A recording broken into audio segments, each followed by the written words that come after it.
बंद दरवाजे खुलते हैं। पहले राजाओं का राज था, तोप और तलवार के बल पर राज करते थे।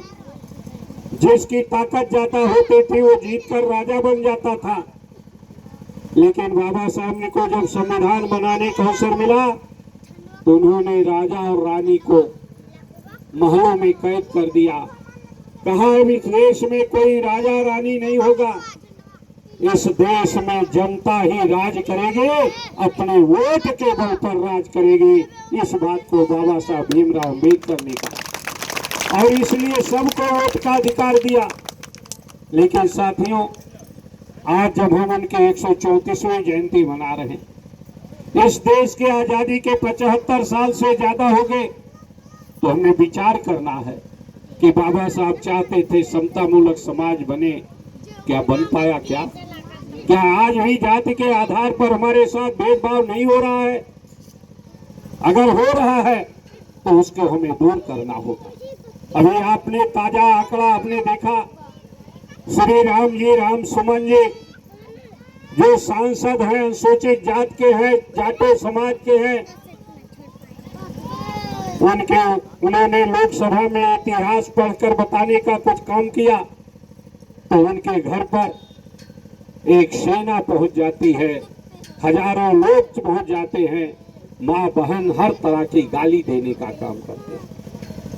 ये बाबा साहब के संविधान को रौंदने का काम किया गया।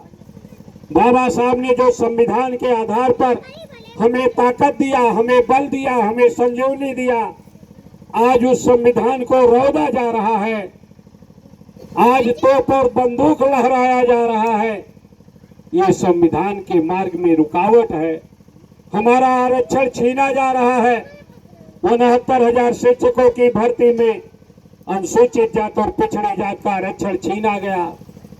उत्तर प्रदेश के तमाम जिलों में जाने का, देखने का काम करें तो हमारे डीएम और एसपी नहीं है, हमारे वाइस चांसलर नहीं है, हमारे आरक्षण के अधिकार को छीनने का काम कर रही है जो सरकार आज चल रही है। इसलिए बाबा साहब की जयंती के अवसर पर मैं आपसे आह्वान करना चाहता हूं कि आज हमें उसी तरह का फिर से लड़ाई लड़ने का काम करना और लड़ाई लड़कर वो सरकार जो हमारे संविधान को कुचल रही है, जो हमारे आरक्षण को छीन रही है, हमें लालच देकर थोड़े मोड़े हमारे अधिकार को छीन रही है, उस सरकार को हमें सत्ता से बेदखल करने का काम करना है अपने वोट के बल पर। और इसलिए हम सब लोगों को एकजुट होकर इस बात को देखना है कि आज इस सत्ता को कौन हटा सकता है, कौन इस जालिम सरकार को उखाड़ फेंक सकता है।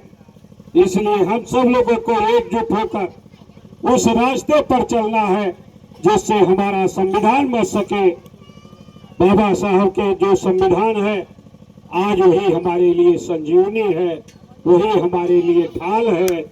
हमारी अगर इज्जत और सम्मान हमें न्याय मिलता है तो उसी संविधान के बल पर मिलता है।